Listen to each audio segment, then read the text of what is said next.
Ассалому алейкум ва раҳматуллоҳи ва баракоту ба кулли мардуми муҳоҷире ки дар муҳоҷират қарор доред. Имрӯза навори мо дар бораи регистратсия, трудовой договор ва патент. Ҳатман навора нагузарона то охир тамошо мекунем, то ки чизи даркория ба худ пайдо кунем. Мақсад мумкин дар байни навор, мумкин дар сари навор, мумкин дар охири навор маълумоти ба шумо даркорӣ дар ҳамин видео ҳаст. Навора гирон ба шиносо равон мекунем, то ки ҳама ҳамин чиз бохабар бошад. чизе ки мо шумо медонем, 7 январи 2024 қонуни нави МВД рус ба кор даромад. одамое ки то 7 январ патент гирифтагӣ метавонанд ки то ахири патентишон тамом шудана гарданд бе трудовой договор.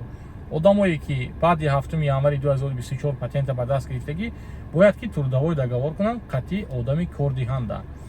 вақте ки шумо патента ба даст мегирид аз кадом шаҳре ки набошад, шумо 2 моҳ вақт дода мешавад. дар муҳлати 2 моҳ шумо бояд ки трудовой договор карда, як нусхаша соҳиби хона ё соҳиби кор, як нусхаша шумо бурда ба МВД ё мои документи ё ки ФМС бурда спорид. ҳар гуҷо ҳар хел инаша кун аниқ мекунидон ҳамон органе ки шумо трудовой договора кара метиҳад. мақсад вақте ки регистратсия мекунем, регистратсия муҳлаташ чӣ хел дароз мешавад дар соли 2024. мо чӣ хеле ки пеш медонем, як моҳ мувофиқи қонун, як моҳ патент спурӣ, як моҳ, 2 моҳ спурӣ, 2 моҳ, 3 моҳ спурӣ, 3 моҳ муҳлати регистратсияи шумо дароз мешуд дар асоси чеки патент. ҳозир ҳамин чиз дигар хел шуд. ҳозир шумо патента вақте ки мегирид трудовой договор доред, дар асоси трудовой договор шумо метавонед ки 1 сол муҳлати регистратсияи худтонро дароз кунед. не ки ва 1 сол ҳисоб мехӯрад вақте ки шумо патента ҳар рӯза месупоред. ҳар рӯза патента месупоред, ҳар моҳаша ҳар моҳ споридан мегирид. вақте ки шумо патента споридан мегирид, дар регистратсияи шумо ҳеҷ чӣ намешавад. вақте ки 1 моҳа патента насупоридед, ҳам регистратсия, ҳам трудовой договор, ҳам патент ҳар сеш аннулировать мешавад. шумо дар ҳолати нелегалӣ қарор мегирид, яъне ки ноқонунӣ, уже одами беҳуҷҷат ҳисоб мехӯред шумо. барои ҳамин чиз нашудан ҳатман чеки патента ҳар моҳаша ҳар моҳ спурдан дар кор. ва регистратсия 1 сола дароз кунадам коғаз ба вақте ки шумо патента намеспорид, вай уже аннулировать мешавад. дар бораи чеки патент, чеки патента 10 моҳаю 3 моҳа споридан шарт нест. як хел одамо телефон карда пурсиданд ки ҳамина чӣ хел кунем, 12 моҳ спурӣ мешавад, пулатон бошад то ахири патента споридан мегирид, ягон хел мушкилӣ нест.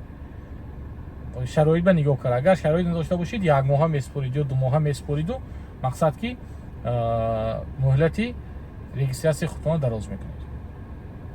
баъд дар кадом ҳолат регистратсия аннулировать мешавад, яъне ки бекор мешавад. бекор мешавад дар ҳамон ҳолате ки агар шумо вақте ки ба хона равон мешид, аз ҳудуди Россия мебароед ё дигар давлат меред, Қазоқистоме, Қирғизистоме, Тоҷикистоме, фарқаш нест. границае баромадиду вақте ки даромадид, шумо мигратсиони нав метиҳад. ҳамон рӯз регистратсияи 1 солаи шумоям бошад, регистратсиятон аннулировать мешавад, бекор мешавад. шумо рафта бояд аз нав регистратсия кунед ки то ки регистратсияи шумо дар база пайдо шавад аз нав. масъалаи трудовой договор, вақте ки шумо трудовой договор мекуниду хона рафтанӣ мешед, шумо бояд соҳиби кор уведомление диҳад МВД ба ки ҳамин коргари ман отпуска равон каросиям, яъне ки дамгирӣ дар муҳлати 15 рӯз ё 30 рӯз. агар ҳамин корро соҳиби кор накунад, трудовой договори шумоям бекор мешавад. вақте ки омадид, бояд шумо бо аз нав трудовой договор кунед.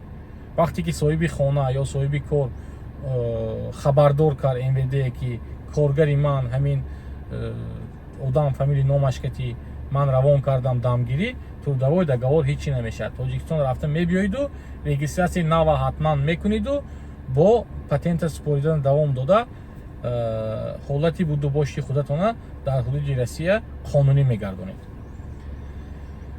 масъалаи навораи ман, бародаро, аз ҳамаи шумо эҳтиромона хоҳиш мекунам, агар навори ман ба ягон кас маъқул набошад, шумо метавонед ки тамошо накунед. шумо бояд ки чизе ки ба шумо даркорӣ ҳаст тамошо кунед. даркорӣ набошад, ҳамин видеои мана ҳамто листат куниду дигар видеоҳои тамошо кардан гиритон бародаро. даркор нест, дар омада комментария ба ина урусҳо мегӯянд ки бо забони русӣ провокатсия, провокатори. одамое ки бахил дилаш ҳамин ғулғула мекунад ки ҳамин одам видеокарос ман кара наметунам, бахилӣ мекунад. Як чизи дига бо ҳамин мақсад даромада як дусе комментарио буд, ман рости гап удалит кардам, ман ҷошо удалит мекунам, блок мекунам одама дига видеои ман тамошо карда наметунад. дурӯғ мегӯяд, ҳиче намедонад. аз ҳамин чизо хулоса баровар мешавад ки ҳамон одамое ки ҳамина дурӯғ мегӯяд, намедонад мегӯяд, худаш ҳамин хел ҳолат фуруд агар баъд мефаҳмад ки дурӯғ намегуфтасу рост мегуфтааст. он чизе ки қонун ба ҳаст ман баромада гап мезанам, он чизе ки нест ман гап намезанам. барои ҳамин дар кор нест даромада ҳар чизи қабех дар комментарияҳо навистанд, ҳар чизои дону нодон дурӯғ мега, намедонад, лайкмония мурдам. Ту ягон кас маҷбур намекунад лайкмону дизлайкмон гуфта. хоҳӣ лайкмон, нахоҳӣ лайк намон, гир видеое поделиться кун, тамом бурава, ё ки тамошо накун. илтимос, як хел мардуми худомо бовар кунитон забони тоҷикия намефаҳмад. даромада навистааст комментарие ки вақте ки мегӯяд ман нафаҳмидам ин чӣ мегӯяд. агар забони ман ба ту фаҳмо набошад, забони тоҷикӣ, оҳиста мерим дига видеоҳои ба шумо фаҳмоя, ҳамон чӣ хеле ки ман ҳама навораҳо мегӯям, тиктоку инстаграма дар морд тамошо карда ҳамон ҷиндию ғиндия дида хандида мегардем. барои ҳамин лозим нест даромада ҳар чиз навистам. блог мекунам, удалит мекунам. ман сразу ман ба аввал уведомление мебиёд ки ҳамин одам ба ту комментария монфта. аввал комментария ман мехунам, баъд дигарон мехунанд. шумо гапи қабех менависед, ман ҷошбо удалит мекунам, шумо блог мекунам, шумо дигар наворам тамошо карда наметавонед, комментария нависта наметавонед. барои ҳамин лозим нест. монитон одамои даркорӣ чизои даркориша тамошо карда фаҳмида дар ҳамин шаҳри ғарибӣ ҳуқуқҳои худаша донаду як ҷо рафта як камака гап зада тонад. мақсад ки мардуми тоҷик мо бисёр мардуми ба фарҳанг, бисёр мардуми таърихаш бутун. таърихи мову шумо будагӣ мо форсзабон ҳастем, таърихи мову шумо будагӣ ин русо надоранд. мо бисёр мардуми ба маданият, не ки ҳозира ёшое ки калон шудосиянд дар байни ҳамин рӯзҳо камакак тарбияшон дигар шудост.